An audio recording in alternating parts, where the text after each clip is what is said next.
Bendiciones mis amados hermanos, espero que este video los encuentre bien. Eh, Aquí seguimos en los estudios de Daniel, especialmente el capítulo 2, que según la gracia que Dios nos da y el tiempo que hemos tenido, podemos redimirlo tratando de edificar a aquellos que nos escuchan eh, y que le pueda hacer de bien a aquellos que nos escuchan. Hay muchas profundidades del libro de Daniel que podemos estudiar. Son un estudio un poco más extensivo, pero estoy tratando de hacer algo un poco más compacto y más corto para edificar en un tiempo de alrededor de 20 minutos, traer lo que más se pueda sacar de capítulo y lo que podamos aplicar a nuestra vida. Entonces Daniel es un libro principalmente profético. O sea, Daniel escribió en aquellos tiempos de cautiverio babilónico, en el cual el imperio persa conquistó el imperio babilonio. Entonces Daniel estuvo sirviendo como un servidor público, alguien que aconsejaba a los reyes, alguien que en aquel tiempo eran conocidos como, algunas traducciones lo usan como mago, otras traducciones de la Biblia hablan como aquellos que traían sabiduría y que aconsejaban a los reyes en todos estos asuntos importantes. Entonces, Daniel, él no se quiso contaminar y eso nos enseña del cristiano, especialmente del cristiano en los últimos tiempos, en estos tiempos que nos distinguen de los otros tiempos es la tecnología, tantas distracciones que hay, que la tecnología puede ser usada para bien, pero muchas veces usada para el mal también. Entonces hay más distracciones, más tentaciones para el cristiano hoy en día de las que hubo en el pasado. Quiere decir que con todo esto no quiere decir que no podemos ser fieles al Señor. Sí se puede ser fieles al Señor, pero hay que ser muy disciplinado. Entonces Daniel nos muestra que él era muy disciplinado principalmente en la oración y era muy disciplinado en estudiar las escrituras. Asimismo nosotros debemos ser uh, muy disciplinados en estas dos uh, prácticas como cristianos. No por el hecho de obtener conocimiento del conocimiento, sino de obtener el conocimiento que nos acerque a la figura del Señor Jesucristo. Porque si estamos buscando el conocimiento por el hecho de tener más inteligencia, en cierto modo, estamos buscando el conocimiento por orgullo. Entonces eso es una trampa muy común del diablo. Entonces cuando venimos a la palabra de Dios, tenemos que venir con un corazón contrito y humillado. Que el conocimiento que ganemos hoy en día no sea para tener discusiones que no sean, que sean solamente de genealogía, como habla Pablo también. Entonces tenemos que tener todo esto en cuenta porque el diablo puede usar todo esto para alejarnos de Dios. Porque el conocimiento envanece, pero el amor edifica. Podemos edificar con conocimiento, pero también podemos envanecernos. Entonces, el capítulo 2 de Daniel es bastante extensivo. Entonces lo voy a parafrasear un poco. Los invito a que lean el capítulo completo para que puedan tener un poco más el panorama de lo que habla Daniel. Entonces vemos en el capítulo 1, Daniel es traído muy joven a la corte del rey. Entonces él le pide a los que estaban encargados de los sabios de no contaminarse con la comida del rey, sino que comer legumbres por 10 días. Entonces después de esos 10 días, ellos se veían mucho más saludables que los demás. Y el punto es aquí de no contaminarse con las cosas del mundo, con los programas de este mundo, sino mantenerse limpios delante del Señor. Entonces capítulo 2 vemos que Nabucodonosor tiene un sueño y entonces él le dijo a los sabios de aquel tiempo, dice, si ustedes realmente son sabios, porque yo sé que ustedes van a querer engañarme de una manera u otra, si les digo el sueño, van a venir con interpretaciones de un lado o de un lado o de otro y me van a querer engañar. Pero ¿saben qué? Les voy a decir a ustedes que me digan el sueño. Entonces en esta discusión que van para atrás y adelante, los sabios le dicen, bueno, si nadie en la historia ha pedido tal cosa. Entonces Nabucodonosor viene y le dice, se le vuela los cables y dice, bueno, si nadie me dice, los voy a matar a todos los sabios. Entonces este rumor va por el reino, entonces hasta que llega a los oídos de Daniel. Y Daniel comparte esto con Sadrach, Mesach y Abednego, que eran sus compañeros en aquel tiempo, que eran fieles a Dios también. Entonces Daniel, ¿qué es lo que hizo? Daniel fue a orar. Y este es el primer principio, de que cuando las cosas se ponen difíciles, nosotros, en vez de buscar cualquier solución lógica, lo primero que tenemos que hacer es orar. Y yo creo que la oración es la oración hoy en día no es tan común. ¿Por qué? Porque hay muchas maneras, muchos recursos que podemos tener, pero no se implementa el principio de la oración. Y eso es algo que debemos aprender y debemos tener en cuenta, incluso yo mismo, que cuando las cosas pasan en nuestra vida, lo primero que tiene que venir a nuestra mente es orar.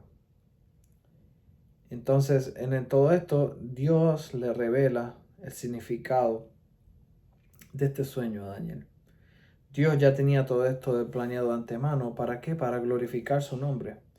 No era ni para glorificar el nombre de Daniel, ni para hacerlo ver bien, sino que era para glorificar su nombre en medio de los gentiles. Dios siempre busca la gloria de su nombre. ¿Qué nos enseña esto a nosotros? Que en estos tiempos se van a poner más adelante las cosas más difíciles para los cristianos, pero primero que nada debemos orar. Segundo, debemos estar dispuestos como cristianos a perecer por el nombre de Cristo. Y son cosas que tenemos que estar meditando en ellas y tenemos que estar en la palabra para poder entenderlas. Entonces, verso 21, capítulo 2, verso 21, quiero empezar ahí, dice, entonces esto nos enseña la soberanía de Dios. Dice, Él muda los tiempos y las edades, hablando de Dios, quita reyes y pone reyes, da la sabiduría a los sabios y la ciencia a los entendidos.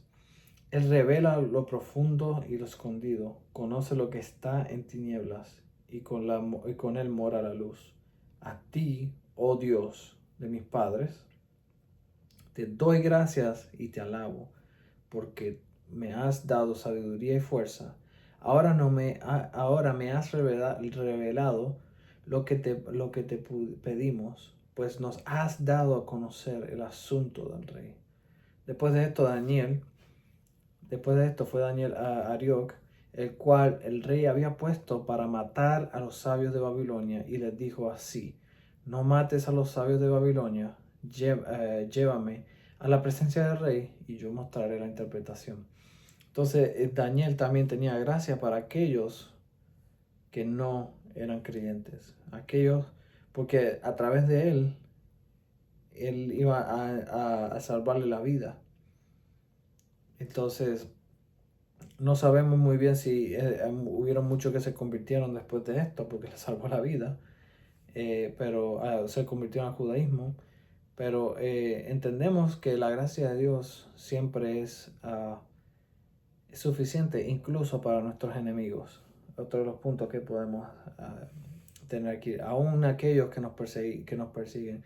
Y esto está en Mateo capítulo 5, dice que oremos por aquellos que nos persiguen, que bendigamos a aquellos que nos persiguen. Dice, verso 25, entonces Ariel llevó prontamente a Daniel ante el rey y le dijo: he hallado un varón de los deportados de Judá, el cual dará al rey la interpretación. Respondió el rey y le dijo a Daniel, el cual llamaba Belsasar: ¿podrás tú hacerme conocer el sueño que vi y su interpretación? Entonces el verso 27 dice: Daniel respondió delante del rey diciendo: el misterio del rey que el rey demanda Ni sabios, ni astrólogos, ni magos, ni adivinos lo pueden revelar al rey. Pero hay un Dios en los cielos, el cual revela los misterios y que ha hecho saber al rey Nabucodonosor lo que ha de acontecer en los postreros días.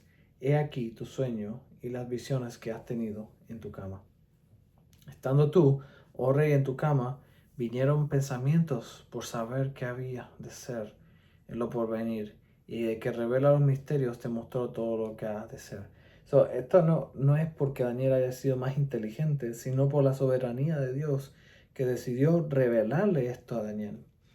Y dice, y a mí me ha sido revelado en este misterio porque en mí haya más sabiduría, no porque en mí haya más sabiduría, lo que está hablando, que en todos los vivientes, sino porque se dé a conocer al rey la interpretación para que entiendas los pensamientos de tu corazón.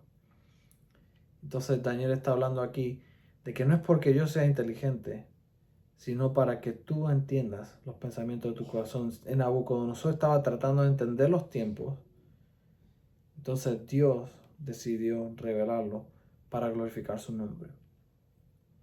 Tú, oh rey, dice en verso 31, veías y aquí una gran imagen, y esta imagen que era muy grande y cuya gloria era muy sublime, estaba de pie delante de ti, y su aspecto era terrible.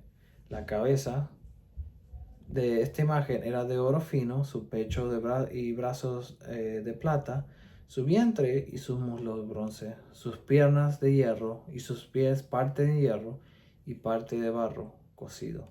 Estaba mirando hasta que una piedra fue cortada, no con mano, e hirió a la imagen en sus pies, de hierro y de barro cocido, y los desmenuzó.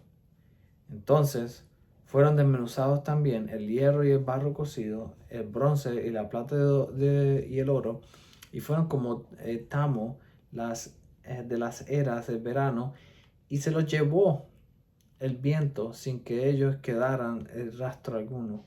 Mas la piedra que hirió a la imagen fue hecha un gran monte y llenó la tierra. Este es el sueño, también su interpretación, es que diremos la presencia del rey.